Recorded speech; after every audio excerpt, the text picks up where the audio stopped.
Hello there, ladies and gentlemen, and welcome to another episode of CookieCast. Today on CookieCast, it's the football podcast. Everybody's here, and we're going to be talking football. That's right, last week's games, this week's games, football news, anything football-based. If you're watching or listening, wherever you're checking us out, please do think of subscribing. It's an amazing thing to do, and it really means a lot to us. So here we go. This is CookieCast, the football podcast.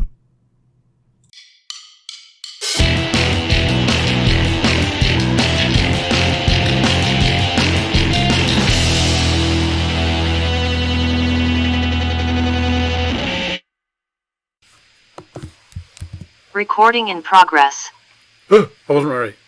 I totally was. Paul? Well, he'd better have been ready, as it was him that started the recording. But anyway, that's neither here nor there. Welcome along, ladies and gentlemen. It's your weekly fix of football. Both, yeah, we'll go with that. Both in your arm, apparently, and in your ears. But yes, we'll bring you some championship-based nonsense, mainly focused around Middlesbrough, Hull, and Nottingham Forest. Not necessarily in that order. And we'll discuss the wider footballing world, I suppose. What better place to start than last week's games? You say that. I'd like to ask a question. Go on. Why is it over less games we can apparently do loads better? Is it because we water down our predictions? It's quality, not quantity. This guy. So, New Year's resolution, we have to only predict half the games. Yes, who's with me? The Saturday games. Which half? First half. There we go. You can pick which of the two games of your team has got the best chance of winning and predict that one. How's that? No? Nobody? I mean, no takers? If we wanted to get proper sort of niche, we could do that. We could predict how each half is going to finish. That's Yeah. You know when we said quantity, not quality. You've got opposite way there. And now we're predicting half, so that's doubling the amount. Therefore, further diluting the kind of thing. So, no. Welcome to the first round of predictions for next season. Paul's now going to do how many corners is there here? You know when you sort of look at your podcast feed and you see, ooh, that one's only 40 minutes. That'll be a nice one. Oh no, that one's 7.5 hours. Might have to leave that one till So, last week there were only 3 games, which, is a lot if you look at this week's games. So, let's talk about them. Hull City versus the city closest to my heart, Bristol City. Stu, talk to me about what happened in this game. Come on. It all started so well. It did. After 3 minutes, Hull went 1-0 up with a Ryan Longman goal. Bristol levelled on 54 minutes with Semenyo.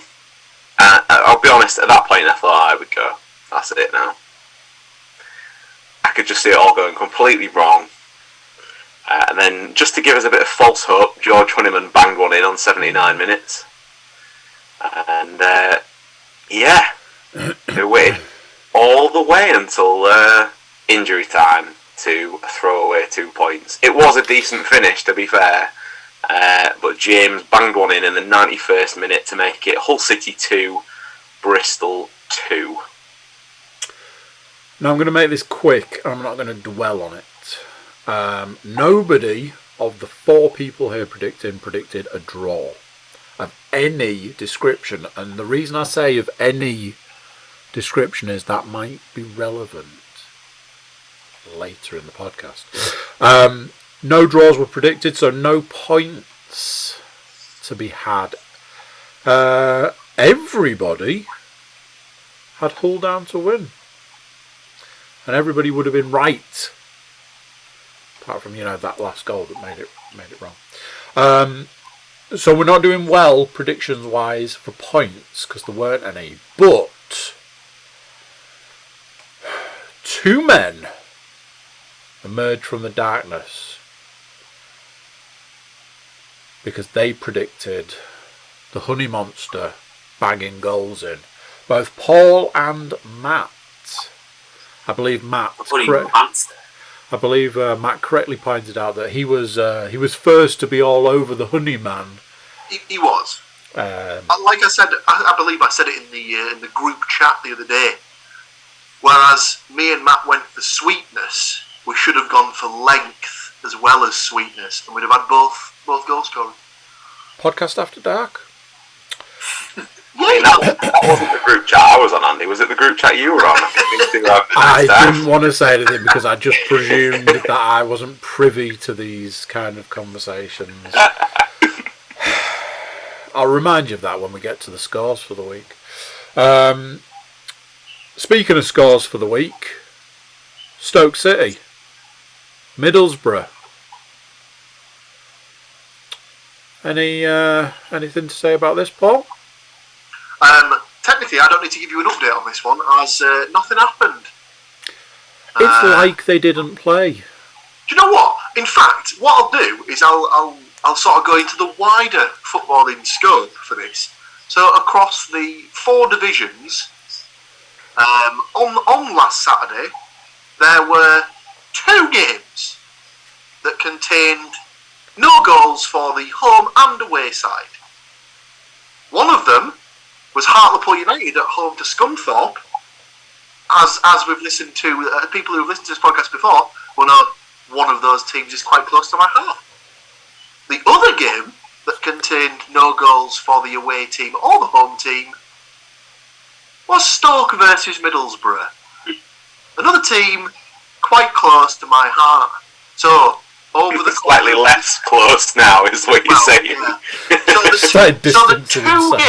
The two games in the entirety of the Football League on Saturday that had no goals in them, I had a hand in both. It was your fault. Must have been. My dad was when I was at the Bulls game. We'd sent him a text because there was another game that was. This is getting massively off the track, but in League 2, obviously my dad went and watched a 0-0 draw. At Oldham, there was a 5-5 draw, and my dad was convinced that there hadn't been 5 shots in the Hartlepool United game.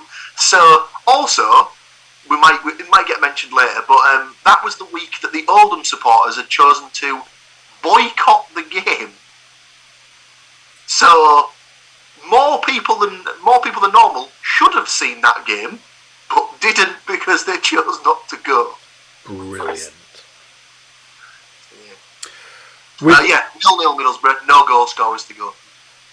With a 0-0, that means any goal scorers that were predicted are null and void. Anybody want to own up to putting down a draw for this game? That's right, because 0-0 is the same as 1-1 or the same as 2-2. Isn't that right, gentlemen? Mm-hmm. Points on the board for Stu and Matt. As Homer Simpson said, the 2 best words in the English language, default. Brings us to the last game. The last game. It's an interesting one because Swansea City, I say they went up against Nottingham Forest, but did they? Matt? Well, it looks very lopsided when you see the result of 4 goals for Nottingham Forest and just the 1 for Swansea. But if you watch the highlights were 1 Swansea chance in the first half, and that was it. And you're like, alright, it's been a great game to see in the first half, and then the second half, just an absolute barrage of goals. The second half was quite a good performance. The Forest manager going back to the club that he was placed on gardening leave, whatever that means nowadays, kind of thing. A bit kind of contentious and that type of thing, considering he was shipped out and then somebody else brought in. Pretty sharpish, is the way it is with football nowadays. But yeah, so Forest took the lead through Philip Zinkernagel with quite a finish. Lewis Graben getting the second. That was a bit of a scrappy one, if memory serves me right. A definite keeper error for third, Brennan Johnson. And then it always makes me laugh when this one comes up as Ribeiro Diaz, Cafu, as he's known as. Which always made me laugh last season when Chris Hughton was managing Forest, because all you'd hear all match was Cafu, Cafu, Cafu, all the way through the match. And Swansea got one back through Pirot. Now then, to say that he was on the losing side, that guy scored some fucking goals this season. He's got like 12, I think. Mental. Now then, you're gonna need to write this down, because it gets a little bit muddy. Matt, you did not get any points because you predicted a draw. Everybody else predicted a Nottingham Forest win. Points, points, points. However, Paul, that is where your points cease. Stu, however, had the foresight to go, I tell you who's getting a goal, one of his 60, it's Graben, and gets another point. Well done to you, sir. Did I mention how I got a point for predicting Forest to win this one? I predicted 2 goals for Forest with Graben and Johnson to score them. So that's 3 points from this game. Anybody remember how Matt didn't get any points? Matt remembers. Matt, did you correctly predict the person who scored for Swansea? I think I did, yeah. Yeah, you did. Did you also predict Graben and Johnson to score for Forest? Definitely did, yeah. Yeah, so from none points to 3. That's how that went. It's called a swing. So, third, now I know what you're thinking, but third for the week is Paul with 2 points. Joint second is myself and Stu with 3 points. Romping into the lead with 5 points. Let's not forget 3 of which from the same game. Mr. Matthew Moore. Pretty good going, that. Now then, illustrious leader of ours, where would you like to go next?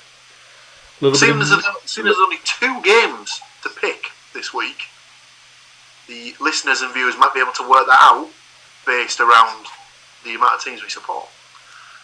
Let's do that, and then we'll discuss the week in football, which might be dominated by a certain thing that apparently is still here, in case anyone wasn't aware. Is it disco? It might as well be.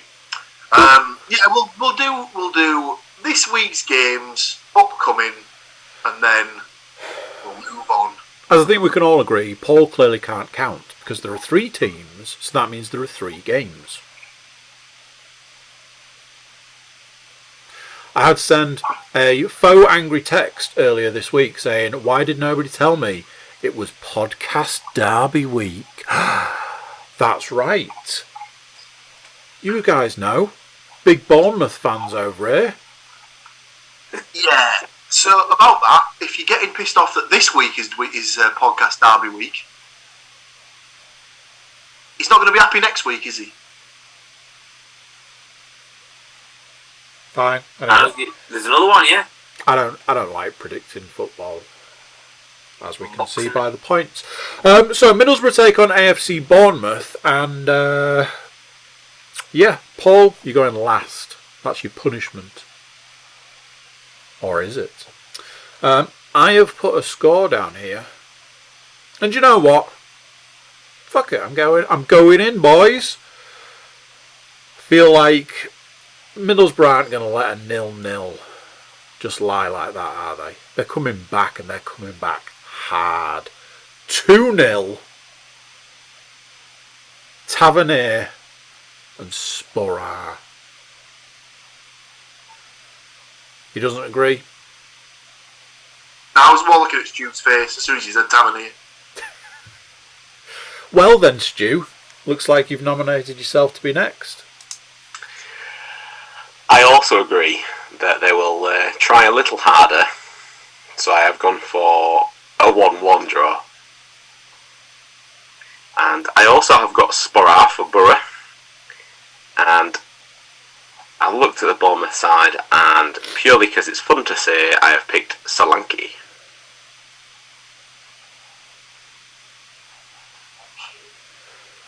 Matt? I am not as optimistic as you two gents. I have gone for a 2-1 Bournemouth win. They've had a bit of a shaky time and probably think, a little trip to the river dance will really sort us out. So Crooks for Middlesbrough, and then also Solanke, and just for shits and giggles, Billing.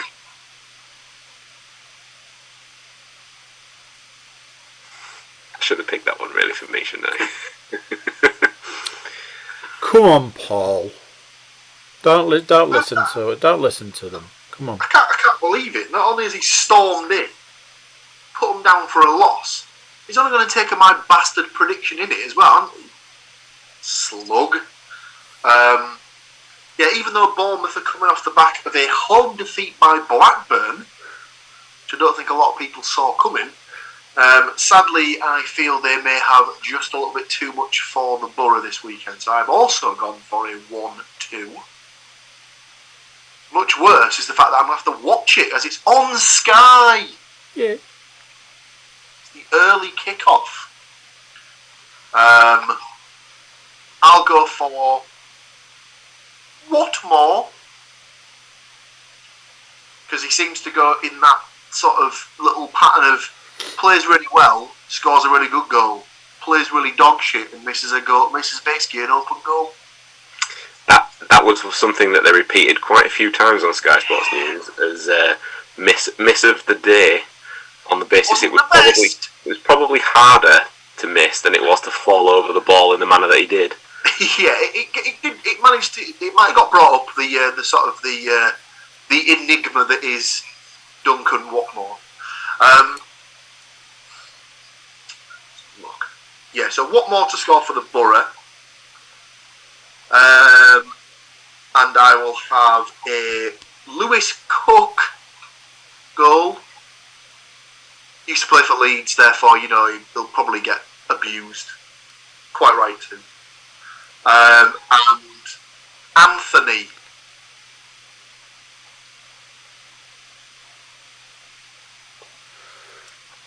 There we go. 50% of the week's predictions already done. Now then, we're in a bit of a difficult situation here, because although myself and Paul can get our predictions in, who will go first out of the Forest fan or the Hull fan? Well, Forest are at home, so Matt should have the honours if he wants it. Really? Well, Paul finished the predictions for the last one, but he's going first this time. Nottingham Forest take on Hull City, ladies and gents. It's podcast derby. Beautiful stuff. Paul, what have you got here? I suppose it'd be nice for me to say a draw, sharing the spoils, honours even, and all that sort of stuff.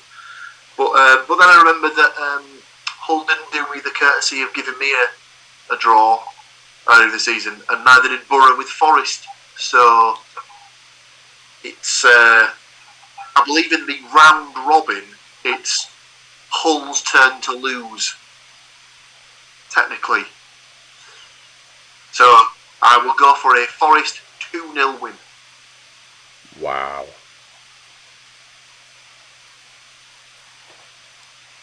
And I will have Graben and old Zinkernagel to get the goal.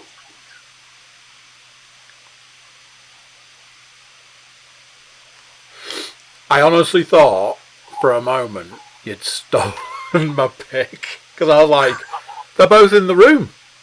It's a 1-1 draw. Anybody gonna guess the goal scorers have got? Might you have written on your piece of paper the name Lewis Graben and Keane Lewis Potter? Points for that man right there. There we go. That's it. That's how I roll. So, Matt.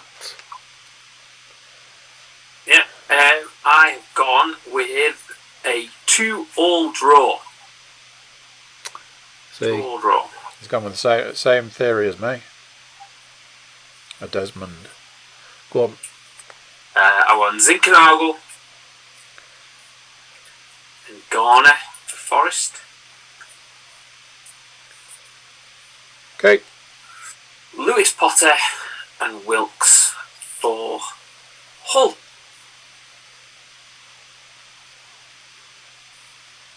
Alrighty. Stu. Yep, you two have been far too kind.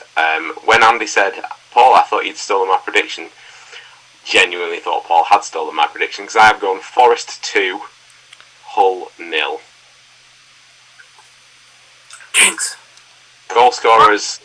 So even though his own self is in the room, he hasn't given his own self a goal. Nope, that's not how it works. I have also gone for Graben. No shock to anybody there. And Callback for the other one. Oh my. It's always somebody really obscure and really shit, so why not? As quickly as it started, it's over. All of the games are predicted for the week. You can tell the year's winding down. The question is the podcast winding down now? Because at some point we need to take a break. How much news is there to get through? A lot. I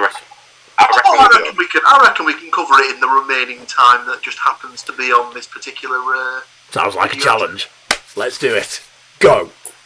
So the main thing, obviously, unless anyone's been asleep for the past 18 months, obviously we're dealing with a global pandemic.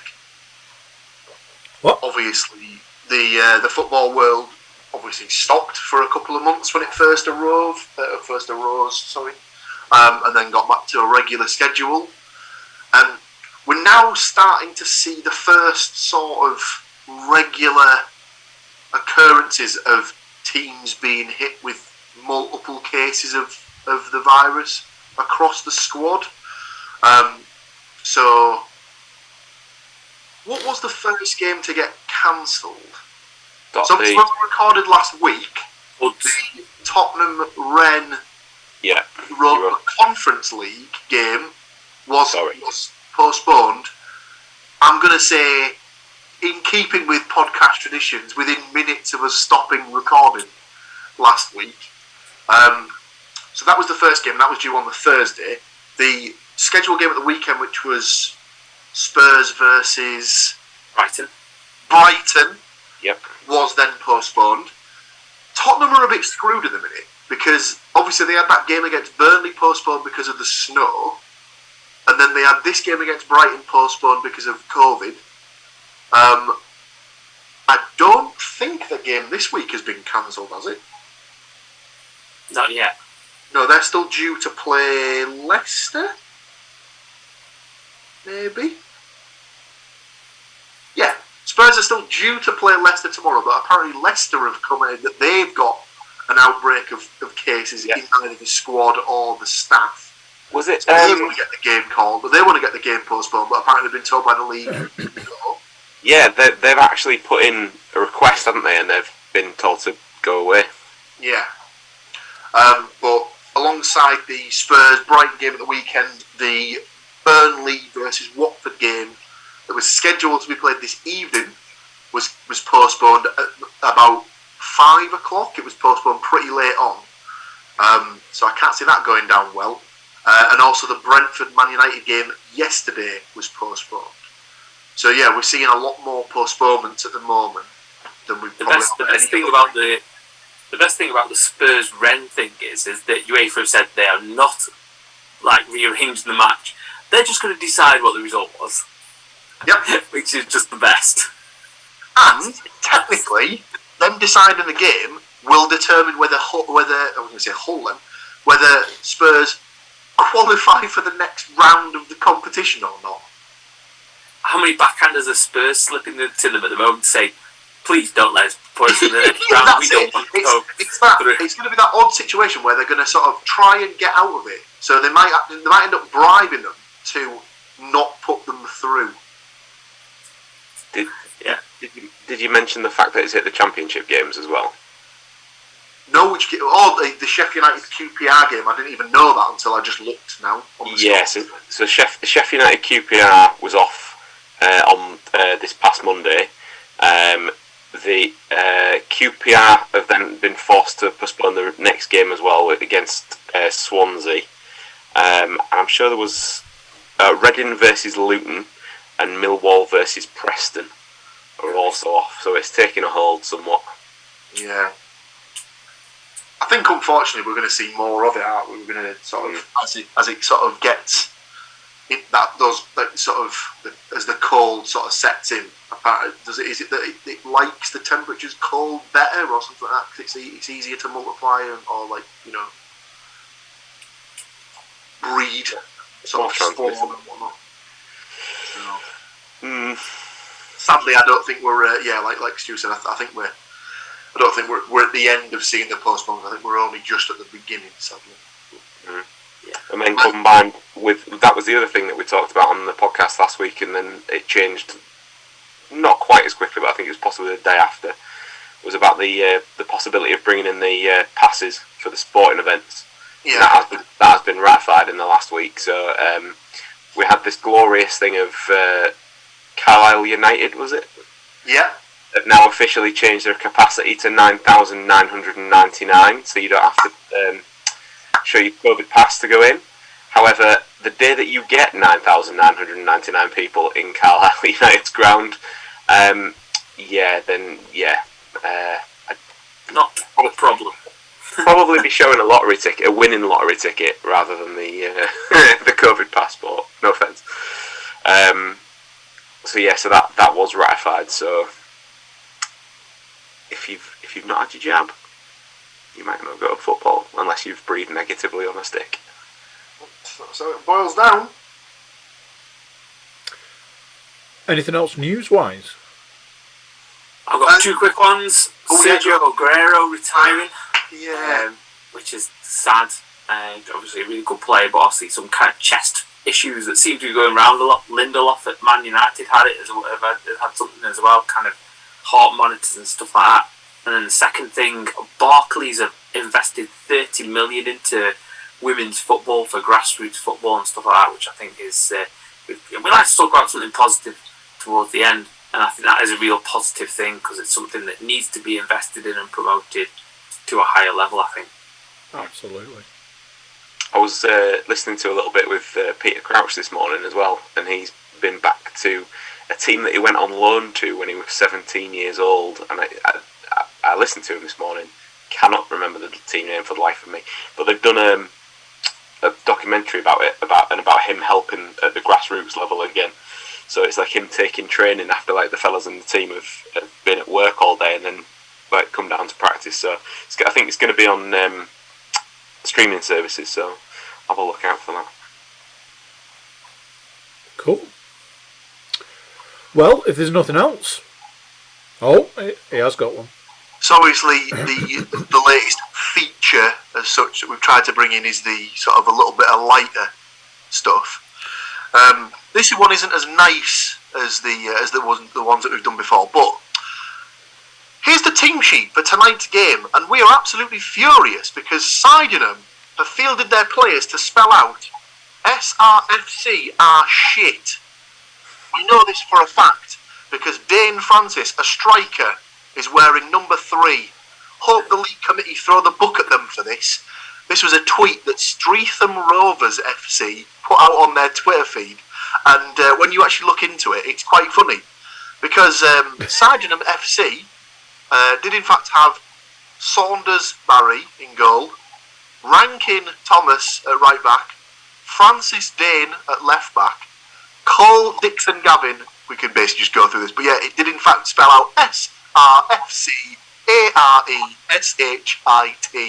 on the team sheet. So I'm sure we can share that to the Cookie Cast Twitter feed so that people can get a good. I believe that picture may go out on the socials if people want to have a quick look at it, because it is shithousery of the highest quality and must be applauded at all times. So That's you know what? Amazing. Sydenham United. Well played, lads. Well played. Absolutely. Right, gentlemen, thank you very much for taking these lovely people through the sometimes choppy waters of the football world, and we will all see you next week. Bye! So there we go. What do you think to that? Short and sweet in some ways, mighty and powerful in others. Thank you to you if you're subscribing, and you can subscribe wherever you get your podcasts, SoundCloud, iTunes, even YouTube, or wherever. Please do think of subscribing. It really does help us, and it means a lot to us as well. You can also check out our website, thecookiecast.com. Over there we've got social media links, and we've even got an email button, so you can drop us a line, let us know how you're getting on. There we go. That's it for this one. Until next time, I'll say bye and I'll see you then.